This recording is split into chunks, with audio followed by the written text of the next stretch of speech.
Good evening and welcome to another edition of HGP Sport. For today, I'm JADON Samuels. Thanks for joining us. We begin the cast with some athletics news. The 2020 World Athletics Indoor Championship in Nanjing has been postponed because of fears over the spread of the coronavirus in China. The details in this Stanford Howard report. The championships were to be held from 13th to 15th of March 2020, but governing body World Athletics has pushed back the tournament by 12 months. World Athletics sought advice from the World Health Organization and turned down offers to host from other cities. The coronavirus has killed more than 130 people in China and has spread to 16 countries globally. Around 6,000 people in all have been infected by the virus, for which there is no specific cure or vaccine. The epicenter of the outbreak is in the Chinese city of Wuhan, around 317 miles from Nanjing. On Wednesday, the World Health Organization warned that the whole world needs to be on alert. A World Athletics statement reads, and I quote, "The advice from our medical team who are in contact with the World Health Organization is that the spread of the coronavirus, both within China and outside the country, is still at concerning level, and no one should be going ahead with any major gathering that can be postponed." The 2018 World Indoor Athletics Championships was held in Birmingham, while they will be held in Serbia in 2022. For HGP Sport, I am Stanford Howard. More athletics news. The North and the Central American and Caribbean Athletics Association will be appointing an organizational as well as a technical delegate to Guyana to ensure the successful hosting of the 50th Carifta Games. The details in this report. Guyana, who have never hosted the Carifta Games, will have the opportunity to do so when it hosts the 50th anniversary of the Games in 2021. President of the Guyana Athletics Association, Aubrey Hudson, on Thursday morning at the National Racquet Center, Wolford Avenue, said that the team is here on a two-day visit to make sure that Guyana is in step with what needs to be done to ensure the successful pull-off of the regional marquee event. We bring acknowledgement or the progress that we've shown in track and field in Guyana to be honored in such a way to run the 50th running of a championships that has been on par with anything else you'll see around the world, or even better at the junior level. I think it's an honor for us in Guyana to be given the privilege of running this meet. Michael Sands, president of the North American, Central America, and Caribbean Athletics Association, noted that the team is on a fact-finding mission. Sands noted that since this is Guyana's first time hosting the event, and it's the Jubilee anniversary of the longest-running junior competition in the world, the association is looking forward to supporting Guyana and is expecting all of the member states to participate in the 50th Games. Actually, our visit is going to be very short, but it won't be the last, I assure you.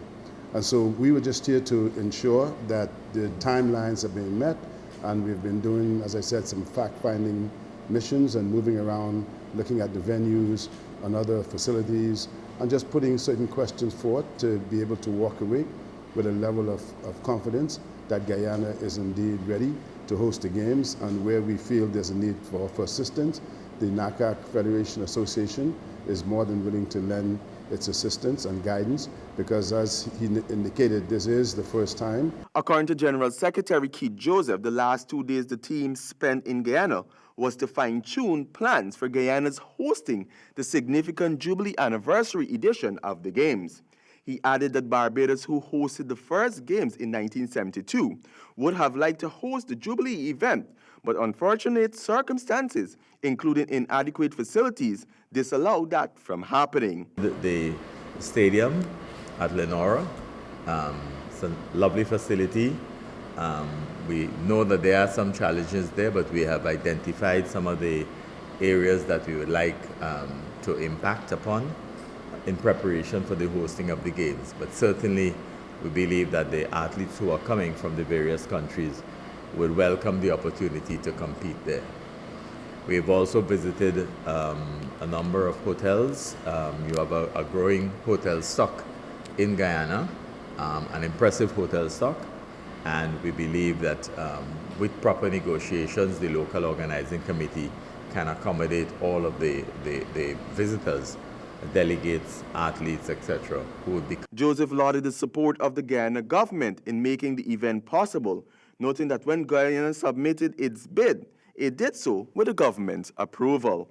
For HGP Sport, I am Stanford Howard. Taking a look at golf this weekend, the Lusignan Golf Club will be honoring its senior members who have over the years contributed to the development of the club to ensure its success. The details in this report. This Saturday and Sunday have been dedicated to the seniors of the Lusignan Golf Club in recognition of their outstanding contribution over the years in shaping the club into its current existence.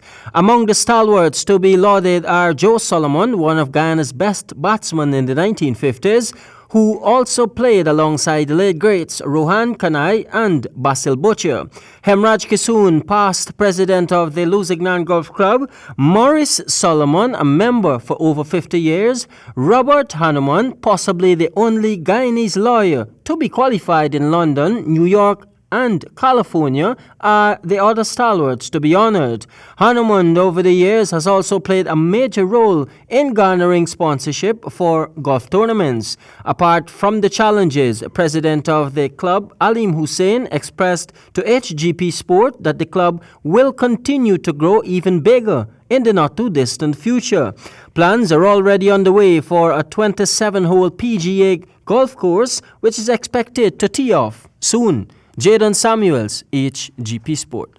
Turning our attention to some cricket news, as cricket development continues in the Asian county, West Indies former captain Guyana's Ramnari Sawan has renewed the Berbice Cricket Board under 17 tournament sponsorship ahead of the 2020 edition. Samuel Gillis explains. The Berbice Cricket Board 3rd edition of the Ramnarish Sawans Under 17 Cricket Tournament has gained further momentum following significant donations from the former Guyana West Indies captain ahead of the event. The former West Indies batting star pledges continued support to the BCB and cricket development by presenting tokens to the BCB president Hilbert Foster, among which is a coaching kit, which is valued at $100,000, which will be used by the board in its mission to further develop its coaching department. Foster stated that the coaching project will be headed by Level 3 coach Winston Smith in the upcoming inter-county tournaments. The teams will be divided into 4 zones, with the top 2 advancing to the quarterfinals. Foster stated that Lewison General Stores sponsored Under 15 tournament has already started, and another is expected to start after the general elections in March. Foster issued a timely reminder that only Berbicians would be allowed to play. For HGP Sport, I am Samuel Gillis. And finally, in sport this evening, the Guyana Cricket Board is doing its part in ensuring cricketing progress in the mining town of Linden. The details in this report. The Guyana Cricket Board is doing its part to ensure the development of cricket in Upper Demerara region. The board recently donated a large quantity of playing equipment to the Upper Demerara Cricket Association. President Mr. German Figuera received the tangible contribution on Wednesday at the GCB office. The Upper Demerara Cricket Association received the equipment from Territorial Development Officer Colin Strode and his assistant Kavita Yardram. Mr. Strode noted that the Guyana Cricket Board believes that there is a wealth of talent in the Linden community which can be nurtured under a well-managed arrangement. They are confident that Mr. Figuera and his supporting colleagues will be able to positively address the development and empowering needs of the said region.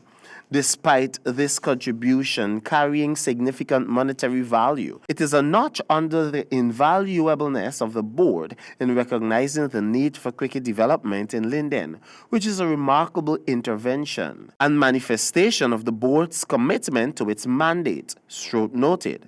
Discussions are already underway for construction of 2 clay wickets at Mackenzie Sports Club and Linden Technical Institute grounds through the GCB.